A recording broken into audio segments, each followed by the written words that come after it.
San! Sebanyak 4.000 semut yang kabur dari Pulau Jeju berhasil dimusnahkan dengan melibatkan 5 guild besar Korea, yaitu Guild Reaper, Fame, Hunters, Knight, dan White Tiger yang berlangsung selama 2 hari. Gerombolan monster semut yang menuju ke negara Cina juga berhasil dimusnahkan oleh Hunter Liu Zigang. Namun, 2 Raja Monarch yaitu Silat dan Rakan akhirnya muncul di Pulau Jeju karena merasakan kehadiran dari Shadow Monarch yang menjadi incaran mereka. Rakan hampir membunuh Hunter dan pasukan militer. Beruntungnya, Silat membuat mereka semua tertidur dan menyuruh Rakan agar tidak menimbulkan suatu kegaduhan, serta mengikuti rencana yang telah mereka buat sebelumnya. Apakah mereka berdua berhasil menemukan Sung Jinwoo? Sebelum saya lanjut, jangan lupa like, komen, dan subscribe ya. Oh iya, siapa tahu ada yang ingin berdonasi? Silakan klik link Saweria yang ada di deskripsi ya. Sung Jinwoo yang berhasil menyelesaikan raid di Pulau Jeju menjadi berita yang sangat viral di seluruh dunia. Terlihat, seluruh wartawan sedang mengambil gambar dari sang pahlawan Sung Jinwoo yang sedang berjalan membawa setangkai bunga duka. Beragam komentar dan respon dari seluruh lapisan masyarakat. Ada yang menyebut jika kemampuan summon makhluk dalam jumlah yang banyak adalah suatu hal yang mustahil. Ada juga seorang yang 10 tahun telah melawan kanker, akhirnya kankernya sembuh setelah menonton makhluk summon milik Hunter Sung Jinwoo yang sedang bertarung. Itu sangat keren dan yang terbaik. Seorang yang telah kehilangan kedua orang tuanya 4 tahun lalu di Pulau Jeju berkomentar bahwa walaupun Hunter Sung Jinwoo tidak membaca komentarnya, ia sangat yakin misi di Pulau Jeju merupakan raid resmi pertamanya setelah menjadi rank S. Ada juga yang menganggap jika Jinwoo sudah menjadi hunter level nasional di Korea. Tapi ada yang membantah hal tersebut karena menurutnya Jinwoo tidaklah sehebat itu jika menghitung monster semut yang belum menetas. Seorang membalas komentar tersebut dengan mengatakan, secara teknis Jinwoo telah menyelesaikan Get Rank S sendirian. Dan dia berada di tingkatan yang sudah berbeda jika dibandingkan dengan Hunter Rank S yang lain. Beberapa orang mulai menanyakan tentang Jinwoo yang menjadi salah satu orang yang mengalami kebangkitan kedua. Banyak yang tidak mengetahui hal tersebut karena informasi miliknya dilindungi oleh Asosiasi Hunter. Orang-orang mulai membicarakan tentang raid karena mereka tertarik dengan topik tersebut. Dan nama Sung Jinwoo selalu disebutkan. Tentu saja ada juga yang mencibirnya. Mereka berkata seandainya Jinwoo datang lebih awal di Pulau Jeju, maka Hunter Min Byung-gu pasti masih hidup. Jinwoo tidak bisa menghindari kritik dari orang lain tentang Hunter yang gugur karena keterlambatannya datang di Pulau Jeju. Tapi tentu saja sangat banyak yang mendukungnya. Jinwoo kemudian meletakkan sebatang bunga di bawah foto Min Byung-gu sebagai bentuk penghormatan terakhir atas segala jasanya ketika masih hidup maupun saat menjadi Shadow yang telah menyelamatkan Hunter Cha. Terlihat Jinwoo berdiri di bawah sebuah monumen pahlawan sebagai tempat untuk menyimpan abu dari para hunter yang telah gugur dalam peristiwa bersejarah di Pulau Jeju. Ibu dari Min Byung-gu yang didampingi anak perempuannya tampak sangat terpukul atas kepergian putranya. Jinwoo yang melihat hal tersebut pun tampak merasa sedih. Ia pun berjalan keluar melewati Baekhyun-woo. Ketika saling berpapasan, Baekhyun-woo berkata bahwa ia sungguh percaya kalau seorang pahlawan tidak akan bisa mengakhiri semua perang sendirian. Tapi yang terjadi kali ini membuatnya mulai berpikir kalau mungkin saja dia salah. Baekhyun-woo meminta Jinwoo untuk menegakkan kepalanya karena dialah satu-satunya orang yang mengakhiri tragedi pilu ini. Baekhyun-woo dengan tulus mengucapkan terima kasih sambil mengeluarkan air mata. Namun Jinwoo tidak memberikan komentar apapun dan terus berjalan. Kemudian Hunter Cha He-in yang hadir ke acara pemakaman tersebut tidak sengaja saling beradu pandang dengan Oppa Jinwoo, membuat Hunter Cha mengalihkan pandangannya karena tersipu malu dengan wajah yang merah merona. Jinwoo pun bingung melihat tingkah dari Cha He-in. Sebelum pergi, Jinwoo menoleh ke belakang untuk melihat foto-foto para hunter yang gugur di bawah monumen pahlawan. Sebagai informasi, hunter yang berpartisipasi dalam raid di Pulau Jeju yang kelima berjumlah sebanyak 4.801 orang. Dan 727 diantaranya hanyalah hunter yang mengalami kebangkitan biasa. Sedangkan ada sebanyak 64 hunter dan 32 warga sipil yang telah terbunuh. Ini adalah sebuah tragedi yang diakhiri dengan jumlah korban yang tidak sedikit. Namun Red inilah yang memiliki jumlah korban yang lebih sedikit jika dibandingkan dengan 4 percobaan sebelumnya. Sebelum pulang, Go Gun-hee mengajak Jin-woo untuk mengobrol. Ia kemudian bertanya, apakah Jin-woo sedang berencana untuk membuat sebuah guild? Go Gun-hee lalu menjelaskan jika seseorang yang memiliki lisensi Hunter Rank S tidak perlu surat izin untuk menjadi guild master. Dan yang dibutuhkan yaitu menghubungi asosiasi Hunter saja. Lalu merekalah yang akan mengurus sisanya. Mendengar hal itu, Jin-woo pun menyetujui bantuan dari asosiasi. Ia lantas berpikir untuk menggunakan kesempatan ini agar dapat mempelajari keuntungan dari Hunter Rank S. Go Gun-hee yang penasaran lalu bertanya kepada Jin-woo apakah ia telah menggunakan semacam barrier pelindung di Pulau Jeju. Jin-woo tampak terkejut mendengar hal tersebut. Go Gun-hee pun menjelaskan bahwa ada sebuah kejadian di mana orang-orang tidak sadarkan diri ketika mereka pergi untuk mengurus sisa semut dan mengambil kristal sihir. Mereka semua adalah Hunter Rank A dan Rank B, termasuk anggota Guild Knights. Go Gun-hee menanyakan hal tersebut karena mengira jika Jin-woo lupa mengatakan bahwa ia telah memasang sejenis barrier. Jin-woo lalu menjawab jika ia tidak melakukan sesuatu seperti itu. Mendengar hal tersebut, Go Gun-hee tampak percaya. Jin-woo lalu menanyakan sebenarnya apa yang para hunter katakan. Go Gun-hee menjelaskan jika mereka tidak dapat mengingat apapun yang terjadi sebelum mereka tidak sadarkan diri. Go Gun-hee pun terlihat bingung karena belum bisa mengetahui para hunter itu sebenarnya diserang menggunakan sihir atau tidak. Jin-woo pun mulai mengingat kembali apakah monster semut sudah meninggalkan jebakan di Pulau Jeju. Salah satu staf kemudian datang mendekati Go Gun-hee untuk memberitahukan hal penting. Go Gun-hee kemudian menceritakan jika ada tamunya yang datang lebih cepat dari yang dijadwalkan. Ia pun meminta izin untuk pamit sambil mengucapkan terima kasih atas waktu yang Jin-woo luangkan untuknya. Jin-woo kemudian berdiri membalas salam dari Go Gun-hee. Merasa tidak ada hal yang harus dikerjakan, Jin-woo pun berpikir untuk pulang ke rumah. Saat hendak masuk ke mobil, tiba-tiba ada seorang warga Amerika dengan ramah menyapanya.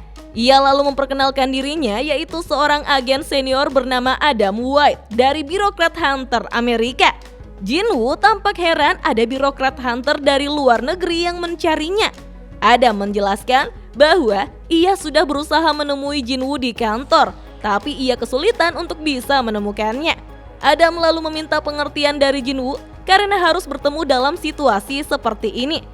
Mendengar hal tersebut, Jin-woo mulai mengingat jika sebelumnya Jin-ho pernah memberitahukannya bahwa ada orang asing yang berbicara bahasa Inggris datang ke kantor untuk mencari Jin-woo. Dan orang tersebut persis seperti orang yang sedang ditemuinya saat ini. Jin-woo lalu bertanya apa tujuan Adam datang menemuinya. Adam menjawab jika ada suatu informasi yang ingin ia sampaikan. Jin-woo pun tampak penasaran terhadap informasi tersebut. Dengan percaya diri, Adam menjelaskan informasi yang akan ia sampaikan tidak akan Jin-woo dapatkan dari negara manapun atau institusi yang ada sekarang, kecuali dari mereka. Jin-woo terlihat sedikit curiga, lalu menanyakan alasan mereka ingin memberikan informasi tersebut kepadanya. Adam menjelaskan bahwa terdapat suatu keuntungan bagi mereka jika memberikan informasi tersebut kepada orang-orang tertentu yang mereka pilih. Ia lalu melanjutkan bahwa awalnya Adamlah satu-satunya orang yang ingin bertemu, tapi wakil direktur telah terkesan dengan Red di Pulau Jeju, sehingga ia sangat ingin menemui Jin-woo secara langsung. Adam menyebut jika ini adalah sebuah kasus yang sangat langka sehingga wakil ketua akan menjelaskan sisanya. Ia kemudian bertanya kepada Jin-woo apakah berkenan untuk bertemu dengan wakil direktur, karena ia sudah menyiapkan sebuah mobil tidak jauh dari sini. Jin-woo pun perlahan-lahan membuka pintu untuk memasuki mobilnya. Ia merasa kurang yakin atas informasi tersebut bisa dipercaya atau tidak. Jin-woo berkata bahwa ia akan menghubunginya lagi jika ia sudah memikirkannya secara matang. Adam yang tidak menyerah mengatakan bahwa dalam bernegosiasi, seseorang harus menunjukkan perannya mendapatkan informasi. Adam pun menyebut upgrader dan bertanya kepada Jinwoo apakah ia tahu tentang hunter yang bisa meningkatkan kemampuan yang lainnya. Jinwoo pun merasa terkejut mendengar hal tersebut. Mereka berdua akhirnya menaiki mobil Tesla menuju ke kantor tempat wakil direkturnya berada. Sesampainya di kantor tersebut, kedatangan Jinwoo disambut oleh Michael sebagai wakil direktur atau atasan dari Adam. Sambil tersenyum, Adam meminta Jinwoo untuk santai karena ia akan menjadi penerjemahnya. Setelah mereka duduk, Michael Connor memberikan sebuah berkas untuk imigrasi ke Amerika. Michael menjelaskan bahwa biasanya membutuhkan waktu 1-2 tahun untuk bisa mengurusnya. Namun berbeda jika itu untuk Jinwoo yang prosesnya tidak akan memakan waktu selama itu. Ia hanya membutuhkan waktu 1 detik saja jika Jinwoo ingin menjadi warga Amerika. Jinwoo dengan serius mengatakan bahwa kedatangannya karena agen Adam mengatakan jika ia bisa mendapatkan suatu informasi di tempat ini, di mana ada seorang yang mampu meningkatkan kemampuan hunter. Apakah hal tersebut benar-benar bisa terjadi? Sambil tersenyum, Michael Connor berkata bahwa orang yang Jinwoo maksud sudah berada di tempat ini. Ia pun memerintahkan anggotanya untuk segera membawa Madame Selner ke ruangan ini. Tidak lama kemudian, seorang wanita datang menemui mereka. Aura sihir terpancar dari mata Jinwoo ketika melihat wanita tersebut. Dengan penuh percaya diri, Michael Connor menjelaskan bahwa wanita tersebut adalah satu-satunya orang di muka bumi ini yang bisa meningkatkan kemampuan hunter lain melebihi batasnya. Dan orang itu adalah Madame Selner. Jinwoo lalu merasa bahwa wanita tersebut memiliki aura yang berbeda dari Hunter Awakener lainnya. Michael Connor lalu memintanya untuk menjelaskan lebih detail tentang kemampuan yang ia miliki kepada Hunter Sung Jinwoo. Melihat wajah Jinwoo yang kurang yakin, Madame Selner pun menanyakan apakah Jinwoo tidak mempercayainya. Itu adalah suatu hal yang wajar, karena pada awalnya semua hunter memiliki tatapan persis seperti dirinya. Namun setelah mereka merasakannya sendiri, maka mereka tidak akan punya pilihan lain selain mengandalkan hal tersebut. Madame Selner kemudian mendekati Jinwoo sambil menjelaskan bahwa semua hunter yang ia ketahui memiliki batasannya masing-masing dan tidak ada seorang pun yang bisa melebihi batasan itu. Jadi, selama Jinwoo dibangkitkan ulang, maka dia tidak akan bisa mencapai tingkat yang lebih tinggi lagi. Itulah sebuah pengetahuan dasar dari hunter. Sebelum Jinwoo memperjelas hal tersebut, Madame Selner tampak menikmati kue kek. Madame Selner pun mengatakan bahwa dirinya memang memiliki kemampuan untuk membantu hunter lain agar bisa melampaui batasannya. Ia bisa meningkatkannya dengan membantu mereka melewati 3 tahap proses. Namun ia tidak berjanji jika bisa menyebutnya membangkitkan ulang dengan paksa atau menaikkan potensi mereka. Sambil tersenyum, Michael Connor membenarkan hal tersebut. Akan tetapi, ketika Madame Selner menggunakan kekuatannya, maka dia harus beristirahat untuk waktu yang lama. Jadi, hanya beberapa hunter saja yang bisa dipilih setiap tahunnya untuk mendapatkan keuntungan tersebut. Jinwoo pun berpikir, apakah betul ia adalah orang yang terpilih? Tapi, jika yang ia katakan itu benar, maka itu adalah kemampuan yang hebat. Jinwoo mulai menanyakan seberapa banyak sih peningkatan yang akan didapatkan dari proses tersebut. Madame Selner menjawab jika itu tergantung dari orangnya sendiri. Tapi ketika telah menyelesaikan tahap ketiga, setidaknya mereka akan merasakan peningkatan sebesar 20% atau bahkan sampai 30%. Jinwoo tampak tidak mempercayai hal tersebut. Ia pun mengingat Hwang Dong-su yang memilih pindah ke Amerika walaupun mendapatkan kritikan dan hujatan dari negaranya sendiri. Mengingat besarnya peningkatan damage yang didapatkan, membuat Jinwoo berpikir pasti tidak akan ada yang menolak. Semua hunter akan tergiur dengan penawaran tersebut. Jinwoo lalu menanyakan bagaimana jika informasi tentang kemampuan tersebut bocor? Michael Connor menjawab jika itu adalah satu alasan mengapa Madame Selner berada di bawah perlindungan mereka. Karena mereka bertanggung jawab atas keselamatan dari Madame Selner serta membayarnya dengan gaji yang cukup besar. Sehingga sebagai gantinya Madam Selner membantu hunter mereka mencapai tingkatan yang lebih tinggi, di mana kemampuan dirinya akan menjadi hadiah untuk diberikan kepada Jinwoo. Mendengar hal itu, Jinwoo pun protes. Itu bisa dibilang sebagai sebuah kesepakatan daripada hadiah. Michael Connor mencoba menawarkan Jinwoo untuk menjadi hunter milik Amerika Serikat agar bisa memprioritaskan Jinwoo untuk mendapatkan keuntungan tersebut. Dan untuk membuat kesepakatan dengan kondisi terbaik, ia akan memasukkan Jinwoo ke guild manapun yang ia inginkan. Madam Selner pun meletakkan tangannya di atas meja. Ia meminta Jinwoo tidak perlu terburu-buru karena mereka datang untuk membantu membuka tombol yang pertama hari ini. Jinwoo pun tampak terkejut. Madam Selner mempertegas bahwa yang akan ia berikan adalah hadiah. Michael Connor menambahkan jika yang dikatakan oleh Madam Selner itu benar. Ia pun meminta persetujuan dari Jinwoo untuk membuka potensinya dan semua itu tanpa dipungut biaya alias gratis. Anggap saja ini adalah sebuah hadiah. Madam Selner kemudian menyuruh Jinwoo untuk menatap matanya sambil memegang tangannya. Hal tersebut merupakan tahap pertama dalam prosesnya. Sambil tersenyum licik, Michael Connor menyebut jika Jinwoo sudah terjebak. Walaupun dia terlihat tenang, namun saat telah melewati tahap pertama, maka ia yakin Jinwoo akan menghubunginya lagi. Apalagi jika tidak sabar, maka dia akan langsung menandatangani kontraknya. Sekelas Goto Ryuji yang ingin menjadi level nasional saja bisa gagal menyelesaikan raid di Pulau Jeju. Namun Jinwoo dapat menyelesaikannya dengan kemampuan yang tidak pernah diketahui. Michael Connor sangat penasaran sampai di manakah batasan yang dimiliki oleh Jinwoo.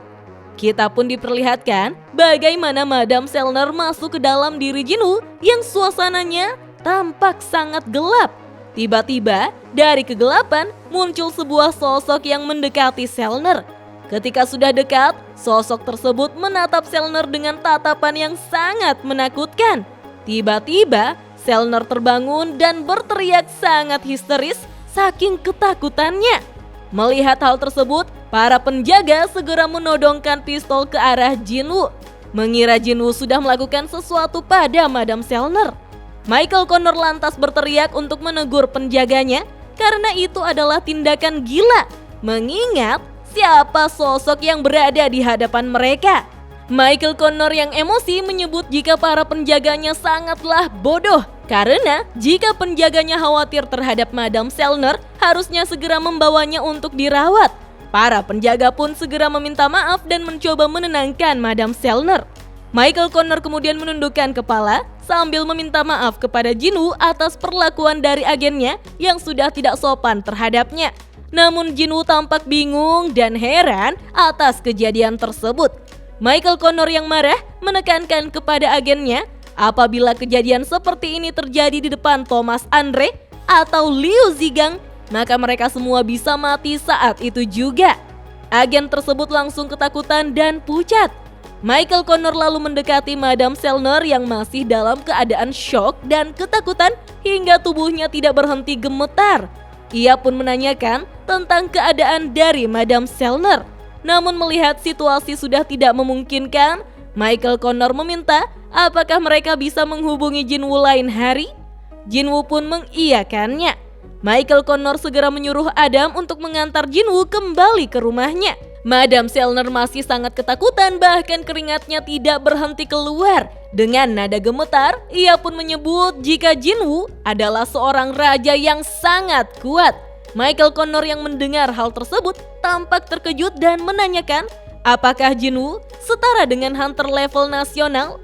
Dengan nada gemetar, Madam Selner menjelaskan bahwa ia tidak yakin karena ia tidak pernah mengalami hal ini sebelumnya. Jinwoo adalah seorang raja tapi berbeda dari yang lainnya. Ketika ia melihat ke dalam diri Jinwoo, sesosok makhluk terlihat sedang menatapnya. Itu bukanlah Sung Jinwoo, tapi lebih besar dari kegelapan yang tidak terbatas yang berada di dalam tubuhnya tersebut. Ketika dia menatapnya, sosok itu juga melihat balik pada Madam Selner. Madam Selner menyadari jika Jinwoo adalah seorang yang tidak memiliki batasan. Wah, ternyata sosok di dalam tubuh Jinwoo sangat mengerikan ya minasan. Kira-kira siapakah sosok tersebut dan mengapa Jinwoo disebut sebagai raja? Pasti pada penasaran kan? Kalau begitu, tonton terus video selanjutnya ya. Dah.